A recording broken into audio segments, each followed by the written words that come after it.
Pessoal, estamos aqui na Gruta do Leão, ou a Toca do Leão, e irei mostrar para vocês como chegar aqui e a bela paisagem que tem aqui nesse local. Bom, pessoal, estamos aqui em frente ao campo de futebol. Esse campo de futebol, pessoal, seguindo de frente aí, ó, tem essa trilha. Seguindo essa trilha, vocês vão dar a entrada aqui no Parque Antônio Rosa.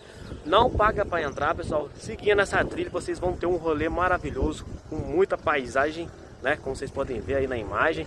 Temos aqui de frente o Portal dos Ventos. Seguindo essa trilha, vocês vão subir lá para cima, vai encontrar lá a pirâmide, a Pedra da Bruxa. Lá na Pedra da Pirâmide vai ter vários comércios, tem a tirolesa lá que, né, vamos dizer assim, radical.